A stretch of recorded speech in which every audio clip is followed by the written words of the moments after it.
গতকাল রাতে বা আজকে সকালে ভিডিও আসতে পারেনি ব্যক্তিগত সমস্যার কারণে। তো এর মধ্যে কিছু গুরুত্বপূর্ণ ঘটনা ঘটে গেছে এবং সেখানে স্কুল সার্ভিস কমিশনের অস্থায়ী চেয়ারম্যান বা সেখানে আপাতত চেয়ারম্যানের পদে কিছু ব্যক্তিকে রাখা হয়েছে। তাহলে প্রশ্নটা যে নবম দশমের ভেরিফিকেশন এবং 11-12 কি মানে কাউন্সেলিংয়ের কাজ এবার শুরু হবে এবং কাদেরকে চেয়ারম্যান পদে নিয়োগ করেছে, কাদেরকে দায়িত্ব দেওয়া হয়েছে রিজিওনাল ভিত্তিতে, আমি সে নিয়ে বিস্তারিত আলোচনা আসছি। এবং শিক্ষামন্ত্রী নিয়ে এখনো টালবাহানা আছে, শিক্ষামন্ত্রী কে হবেন আমি সে নিয়েও ডিসকাস করব।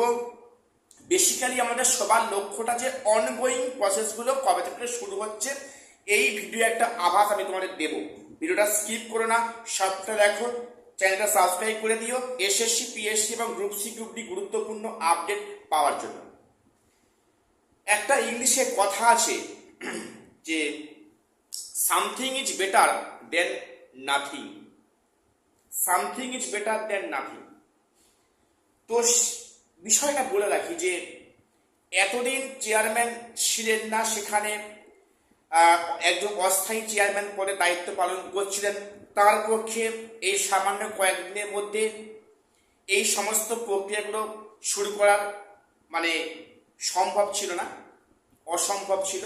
এবং বেসিক্যালি এই ভোট প্রক্রিয়া আগে থেকে আজ অবধি এই যে নিয়োগ প্রক্রিয়াটা থমকে আছে, সেখানে মেইনলি কারণটা কি ছিল যে সেখানে স্থায়ী কোনো চেয়ারম্যান নেই, অস্থায়ী চেয়ারম্যান দায়িত্ব পালন করছেন, তার পক্ষে সম্ভব না এগুলো মানে শুরু করা বা স্টার্ট করা।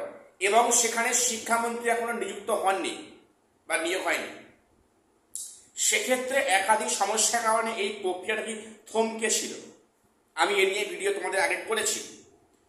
তো রিজিওনাল ভিত্তিক চেয়ারপারসনদের নিয়োগ করা হয়েছে, দায়িত্ব দেওয়া হয়েছে।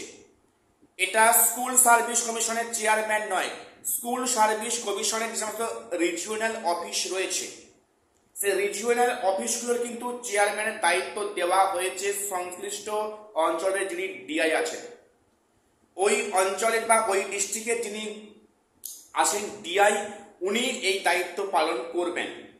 এবারে এখানে প্রশ্নটা যেটা বারে বারে আসছে যে তাহলে কি 9-10 ভেরিফিকেশন, 11-12 কাউন্সেলিং কি শুরু হচ্ছে, শুরু হওয়ার ইঙ্গিত, আমি আজকে সেটা নিয়ে আলোচনা করছি। তার আগে বলে রাখি শিক্ষামন্ত্রী পদে দুইজন ব্যক্তির নাম প্রকাশ্যে আসছে, এখন ওনার সিদ্ধান্ত যদিও হয়নি, এটা আনঅফিশিয়ালি বললাম। তবে এখানে খুব বেশি মনে হয় চেঞ্জেস হবে না বা আসবে না। সেখানে রাজ্য সঙ্গে কেন্দ্র স্তরে একটা মানে বৈঠক আজকে হওয়ার সম্ভাবনা আছে, সেখানে হয়তো ঠিক হবে যে আদৌ এনাদের মানে শিক্ষামন্ত্রী পদে রাখা হবে কিনা বা ওনারা মানে থাকবেন কিনা ওই পদে। আশা করছি খুব বেশি চেঞ্জেস হবে না। যেটা খবর কিন্তু দীপক বর্মন উনি স্কুল শিক্ষা দপ্তরের মন্ত্রী হবেন। বামফ্রন্টের আমলে কিন্তু শিক্ষামন্ত্রী মানে দুজন থাকতেন, সেখানে ওই তৃণমূল সরকারের আমলে একজন শিক্ষামন্ত্রী রাখা হলো, মানে যাতে করে গোটা মানে বিষয়টাকে একজনের হাতে ক্ষমতাটা কেন্দ্রীভূত হয়, এই আর কি। সে নিয়ে বড় দরকার নিয়ে আমি আসছি না। তো এবারেও কিন্তু দুজন শিক্ষামন্ত্রী থাকছেন, উচ্চ শিক্ষা দপ্তর এবং স্কুল শিক্ষা দপ্তর। স্কুল শিক্ষা দপ্তরের সম্ভবত মানে মন্ত্রী হচ্ছেন দীপক বর্মন। তো উনি উত্তরবঙ্গের এমএলএ, সম্ভবত মনে হচ্ছে উনি মনে হচ্ছে ফালাকাটার এমএলএ। তো এবারে জগন্নাথ চট্টোপাধ্যায় উনি হচ্ছেন উচ্চ শিক্ষা দপ্তরের, উনি কিন্তু দায়িত্ব পালন করছেন জগন্নাথ চট্টোপাধ্যায়। উচ্চ শিক্ষার ব্যাপারে উনি দায়িত্ব থাকবেন।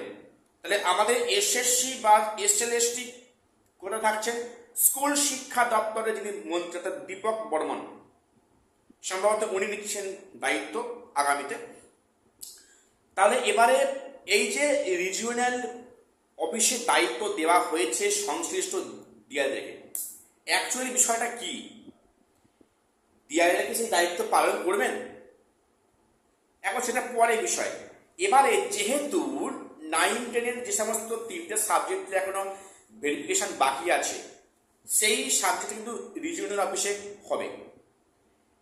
ভেরিফিকেশন হচ্ছে রিজিওনাল অফিসে। তাহলে এটা আশা করা যাচ্ছে যে হয়তো এবারে নবম দশমের যে ভেরিফিকেশন বাকি আছে তার প্রক্রিয়া হয়তো শুরু হচ্ছে, যেহেতু দায়িত্ব নিচ্ছে ডিআইরা।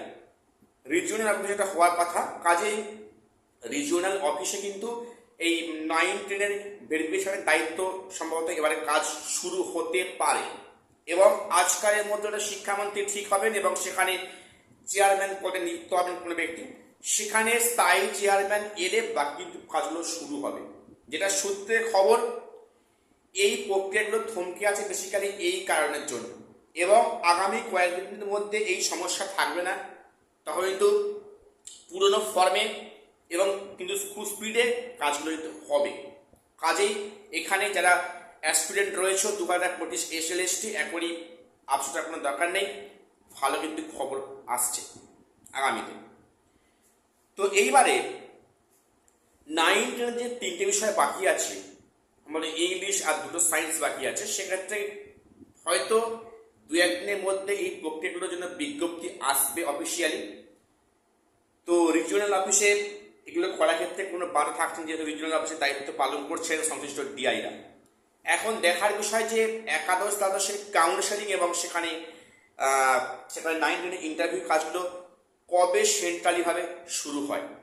তবে একটা বিষয় পরিষ্কার, কিন্তু ভ্যাকান্সি নিয়ে এই কিন্তু এসএসসি খুবই তৎপর হয়েছে। গত 3 তারিখে যে ভ্যাকান্সিগুলো পাঠিয়েছিল শিক্ষাদপ্তর, সেখানে একাধিক অসঙ্গতি আছে, সেগুলো পুনরায় ফেরত পাঠানো হয়েছে। অর্থাৎ ভ্যাকান্সি নিয়ে যে ভাবছে এটা পরিষ্কার, ভ্যাকান্সি সমস্যার শীঘ্রই সমাধান হবে এবং বাকি প্রক্রিয়া খুব শীঘ্রই শুরু হবে। একজন প্রশ্ন করেছে যে দাদা একাদশ দ্বাদশে ওয়েটিং ডে কী হবে? ওয়েটিং ডে যা হওয়া সেটা হবে, এ নিয়ে এখন আমি কথা বলতে চাইছি না।